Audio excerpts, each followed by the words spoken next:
আসসালামু আলাইকুম। Bangla daily simple blog channel থেকে আপনাদের সকলকে স্বাগত জানাচ্ছি। আমি আলপনা। কেমন আছেন সবাই? আশা করি আল্লাহর রহমতে সকলে ভালো আছেন।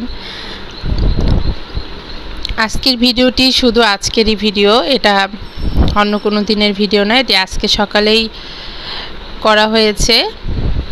মোবাইলে ভিডিও ছিল না, একদম ভিডিও লো, তো যার কারণে আমি আজকে সকালে ভিডিও করে আজকেই আপলোড দিয়ে দিলাম। সকালে নাস্তা ছিল না, ছুটির দিন হওয়াতে ঘুম থেকে একটু লেট করে উঠেছি। অবশ্য ফজরের নামাজটা পড়েছি, ফজর নামাজ পড়ে আবার ঘুমিয়েছি। উঠে দেখি যে সকাল 8টার কাছাকাছি, আর তখন দেখি বাচ্চারাও একজন একজন করে উঠে যাচ্ছিল। তখন তাদেরকে এই সিম্পল নাস্তাটাই দিয়েছি, ঘরে থাকা ট্যাং আর মিষ্টি আর বিস্কিট এগুলো দিয়েছি। এরপরে ধীরে ধীরে আবার নাস্তাও বানিয়েছি।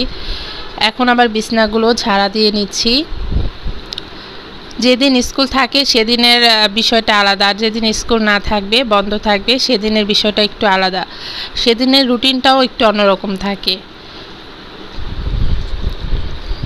হাজব্যান্ড গিয়েছেন গ্রামের বাড়িতে, আর সেজন্য আজকে কাজকর্মটা একটু ঢিলাঢালা, কিন্তু যেহেতু মোবাইলে ভিডিও ছিল না, তাই সকাল থেকে একটু ব্যস্ততা ছিলাম। খাটগুলো ঝাড়া দিচ্ছি আর একটু মোবাইল হাতে নিয়ে ভিডিও করেছি। আসলে সব সময় একই রকম দিন যায় মানুষের, তা কিন্তু না, ভিন্ন রকমের লাইফ হয়ে যায়, এক এক সময় এক এক রকম হয়ে যায়। এরকম মিলতাল হয়েই মানুষের জীবন। আসলে সহজ সরলই যে সব সময় হবে, সব সময় যে একই রকম রুটিন হবে, তা কিন্তু না। বড়জোর 8 মিনিটের ভিডিওই করেছি, এর বেশি করতে পারিনি। আসলে যেহেতু আজকে ভিডিও আজকে আপলোড দিতে হবে, আর আমি যেহেতু সকালবেলা ভিডিও আপলোড দেই, আমাদের এক আপু, প্রিয় আপু শিশির আপু বলেছিলেন আমাকে রাতে ভিডিও আপলোড দিতে।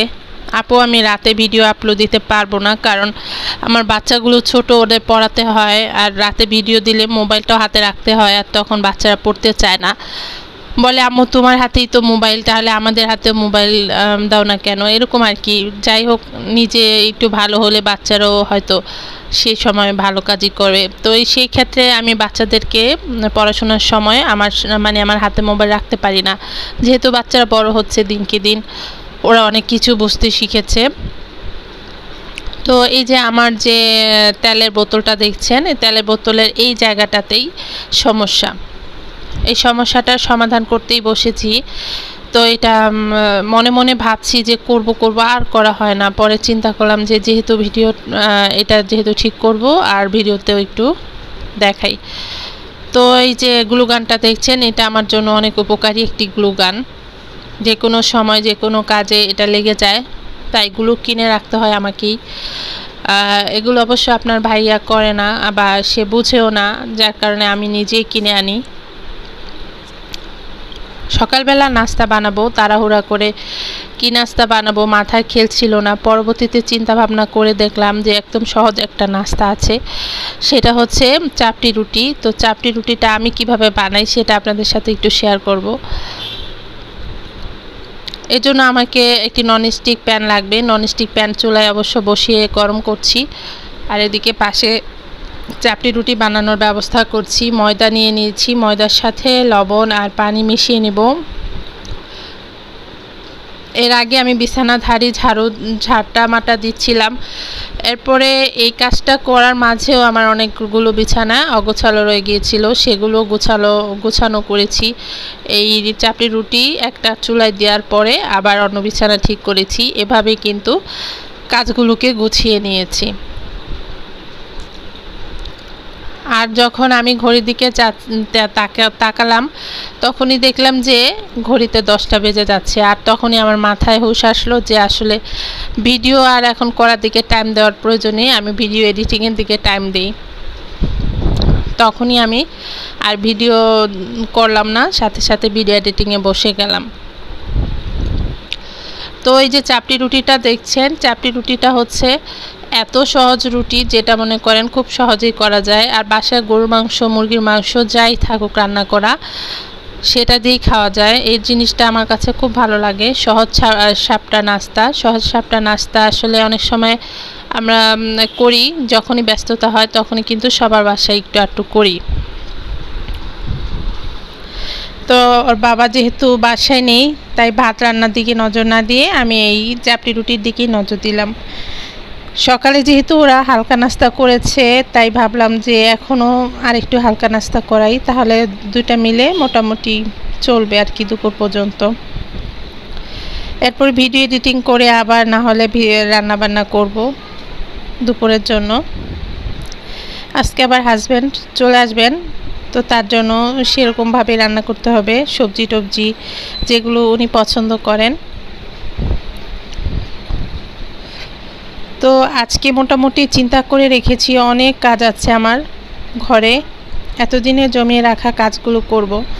যে কাজগুলো আমি রাতের বেলা করি সেগুলো দিনে করব আজকে।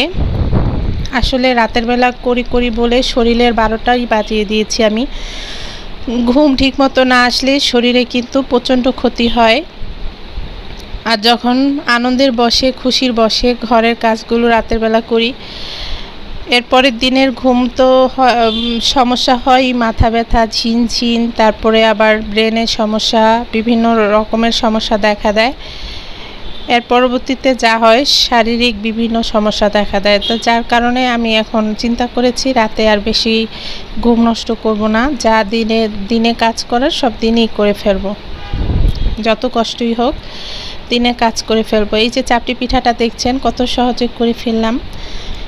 এভাবে করেই আমরা চাপটি রুটি বা চাপটি পিঠা বানিয়ে থাকি। আপনারা কিভাবে বানান?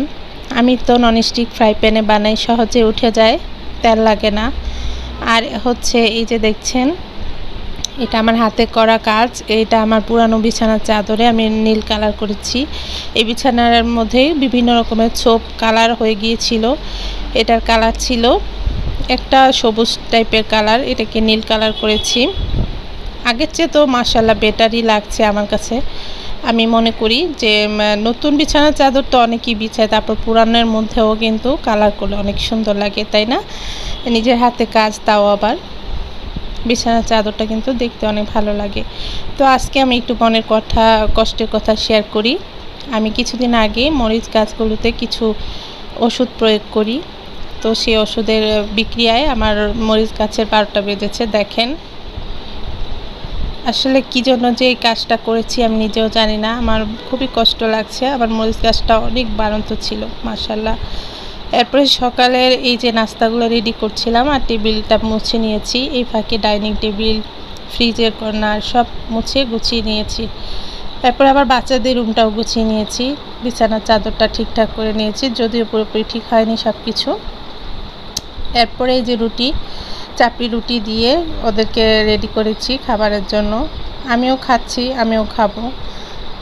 তো এই আর কি আমাদের সকালের নাস্তা। আজকের ভিডিওটি আপনাদের কাছে কেমন লেগেছে কমেন্টে জানাতে পারেন। আর আমার চ্যানেলটিকে নতুন বন্ধুরা সাবস্ক্রাইব করে রাখতে পারেন, আর ভিডিওটিতে একটি লাইক দিয়ে দিতে পারেন। আপনাদের সবার প্রতি শুভকামনা, দোয়া রইল। আজকে ভিডিওটি এখানেই শেষ করতে যাচ্ছি। আসসালামু আলাইকুম।